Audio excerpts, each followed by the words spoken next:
Bonjour les secondes. Alors aujourd'hui on doit faire la correction des exercices 26 page 317 et 40 page 319. On y va. Je vous ai préparé le tableau, ça c'est le tableau que nous donne l'exercice au départ, il est à compléter. Alors pour pouvoir compléter ça, ça c'est la valeur de départ, ça c'est la valeur d'arrivée, le coefficient multiplicateur et le taux d'évolution qu'on peut obtenir avec le coefficient multiplicateur ou uniquement avec la valeur de départ et valeur d'arrivée. Je vous rappelle, hein, on peut avoir le taux d'évolution avec valeur finale moins valeur initiale sur valeur initiale. Ça nous donne un taux qu'on change facilement en pourcentage. Alors ça, c'est pas les notations de l'exercice, c'est les notations du cours, mais finalement, la valeur d'arrivée sera la valeur finale et la valeur de départ, ce sera la valeur initiale. Alors, c'est un exercice qui se fait principalement à la calculatrice. Du coup, si la valeur de départ, elle vaut 200 et que le coefficient multiplicateur, c'est 0,8, et bien on fait 200 fois 0,8 et on obtient 160. On a bien un coefficient multiplicateur plus petit que 1, donc la valeur d'arrivée est donc inférieure à la valeur de départ. Pour avoir le taux, eh bien, on sait que le taux, c'est... le coefficient multiplicateur, c'est 1 moins le taux. Donc ici, ça, 0,8, ça fait 1 moins 20%. Donc c'est moins 20%. Voilà.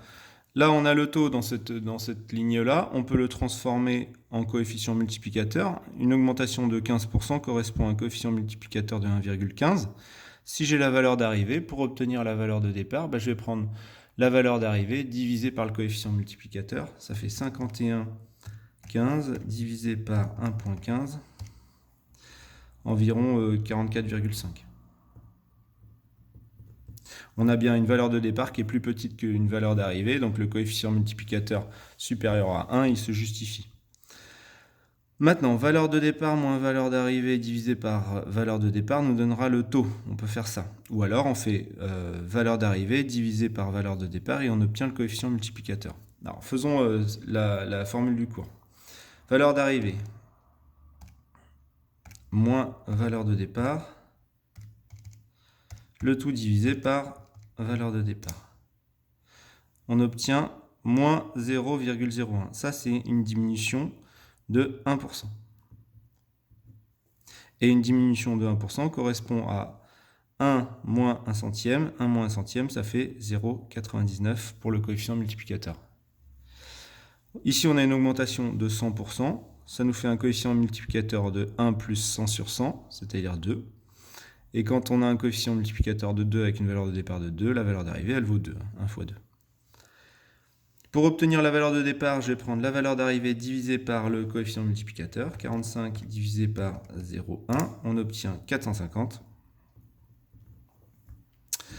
Ça correspond à 1 moins 0,9, c'est-à-dire une baisse de 90%. Maintenant, on a le taux d'évolution qui vaut de plus 25%, donc on a un coefficient de multiplicateur de 1,25. On va multiplier la valeur de départ par 1,25. Ça nous fait 25. Pour la dernière ligne, le taux d'évolution est de 35%. On a un coefficient multiplicateur de 1,35. On va diviser la valeur d'arrivée par 1,35. 270 divisé par 1,35, ça nous fait 200. Voilà, c'est tout pour cet exercice. Pour l'exercice suivant, on a au Black Friday, on a un taux d'évolution du panier moyen d'un acheteur français de 2016 à 2017. On a 118 euros le panier moyen qui devient en 2000. Ah non, c'est pas ça. C'est en 2016, on a 112 euros et en 2017, 118. Voilà. Donc on a une diminution du panier moyen. Et nous, on veut le taux d'évolution. Donc, on prend la formule du cours. Valeur finale, 118, moins valeur initiale, 112, divisé par valeur initiale, 112. On fait ça à la calculatrice.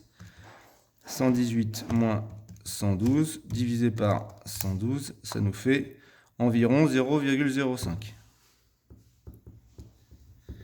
Et ça correspond à une augmentation de 5%, de 5 centièmes. Et effectivement, hein, on voit bien qu'on a une augmentation entre les deux paniers. Voilà, la question 2. La part des ventes dédiées à l'équipement électronique était de 19% des ventes totales en 2017. Donc en 2017, on a une part des ventes qui est de 19%. Je fais un schéma, hein. Voilà. Elle a baissé d'environ 44% par rapport à 2016. Donc en 2016, il y a eu une baisse de 44%. Quelle était la part des ventes dédiées à l'équipement? Donc nous, qu'est-ce qu'on veut faire?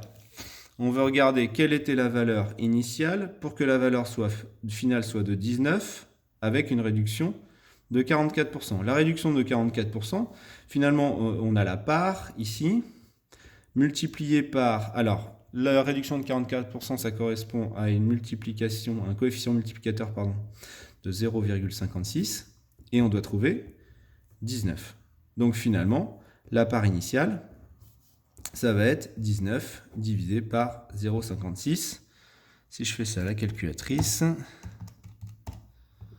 ça m'affiche environ 34. Donc ça veut dire qu'on avait 34%. 34% des achats étaient dédiés à l'électronique en 2016. Voilà, c'est tout pour aujourd'hui. Je vous laisse réfléchir à ça. Vous pouvez me poser des questions sur Pronote. À bientôt.